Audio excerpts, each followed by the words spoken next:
guro na si Ken Brian C. De Vera. At bago tayo dumako sa ating paksa, maaari ko ba kayong maimbitahan tumayo para sa ating panalangin? Sige, sa ngalan ng Ama, sa Anak, sa Espiritu Santo. Amen. Bago kayo magsiupo mga bata, pagtignan muna sa ilalim ng inyong mga lamesa at mga upuan kung mayroon bang basura. Kung wala na mga bata, maaari na kayong umupo. So mga bata, bago tayo magpatuloy sa ating aralin, meron bang lumiban sa ating klase ngayong araw? Magaling, wala. Ang paksa natin ngayong araw ay ang pagkilala sa mga kasapi ng pamilya. Ito ang ating mga layunin.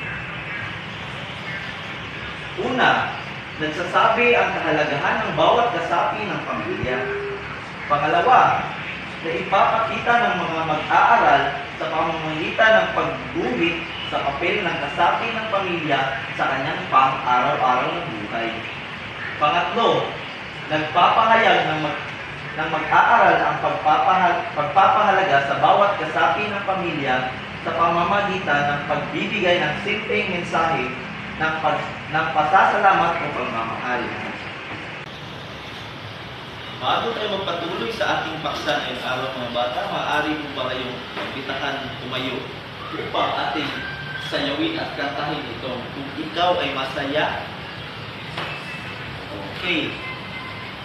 Kung ikaw ay masaya, tumawa ka, ha, ha. Kung ikaw ay masaya, tumawa ka, ha, ha. Kung ikaw ay masaya, buhay mo'y maligaya. Kung ikaw ay masaya, tumawa ka, ha, ha. Magaling mga bata. Ngayon, maaari na kayong umupo.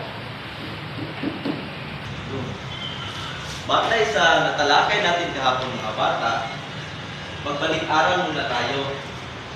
Meron akong mga inihandang mga katanungan sa inyo kung meron ba kayong natutunan kahapon.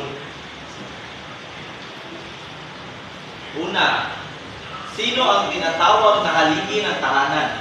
Alam nyo ba kung sino mga bata? Sige. Tama. Siya ang ating ama. Sa pangalawa, sino ang ilaw ng tahanan? Alam niyo ba mga bata kung sino ang ilaw ng tahanan? Tama! Nanay, siya ang ilaw ng ating tahanan. Pangatlo, ano ang dapat gawin ng anak sa bahay? Alam niyo ba kung ano ang ginagawa niyo mga bata sa inyong bahay? Tama! Tumulong at sumunod sa mga magulang. Go.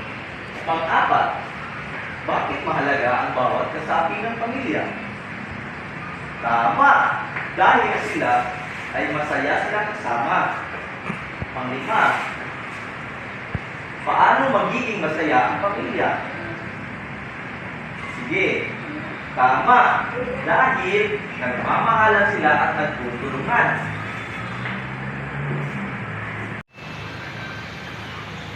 Base sa nakikita nyo sa larawan mga bata, sino-sino ang nasa larawan?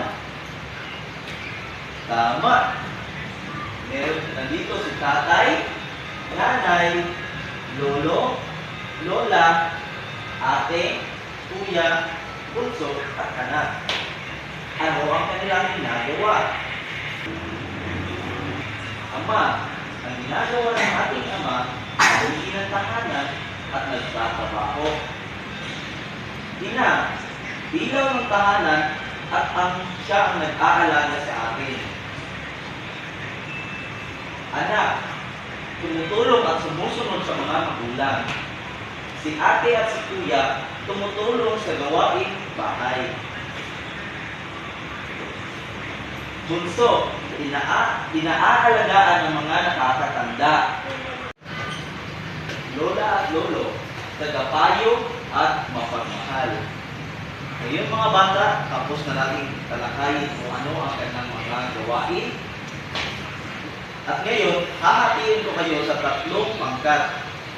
Unang pangkat, pangalawang pangkat, at pangatlong pangkat. Sa unang pangkat, tatay at nanay, gawin, gumuhit ng larawan sa kung ano ang ginagawa ni tatay at nanay. Halimbawa, nagluluto sa kusina. Pangalawang pagkagaman, ate, kuya, at bunso. Gumuhit ng larawan sa kung ano ang ginagawa ni ate, kuya, at bunso. Halimbawa, nagwawalis sa labas o nagmamano. Sa pangatlong pangkat, ito ang inyong gagawin. Si lola at lolo, gumuhit ng larawan sa kung ano ang ginagawa ni lola at lolo. Halimbawa, nagbabasa ng dyaryo. Sige mga bata, bibigyan ko kayo ng 5 minuto upang tapusin niyo ang inyong mga gawain. Tapos na ba kayo mga bata? Maaari nyo nang ipasa sa harapan. Pagtatalakay at paglalakad. Sino ang inyong iginukit? Si tatay o ama. Ano ang papel nila sa pamilya? Tama, haligi ng tahanan. Paano kayo nagtutulungan bilang isang pamilya?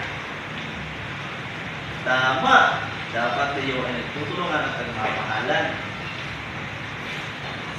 At ngayon naman, para sa ating paglalapat, magbibigay ako sa inyo ng mga sagutang papel at ito ay inyong sagutan.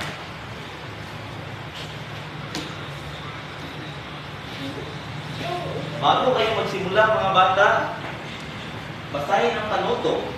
Magbigay ng papel sa miyembro ng pamilya at isulat ito sa kabilang kahon.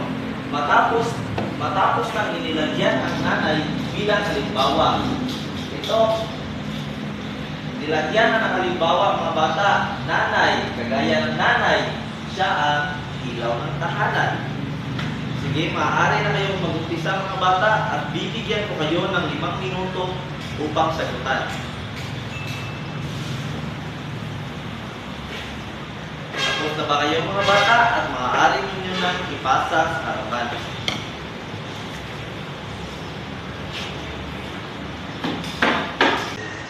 At kayo naman, para sa ating pagtataya, isulat sa inyong kwaderno mga bata, ito at sagutan.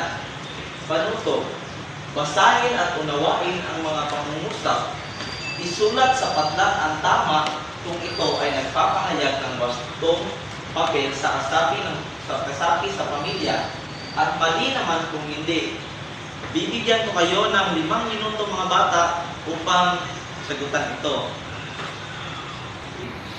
So, tapos na ba mga bata? Maaari nyo nang ipasa sa harapan.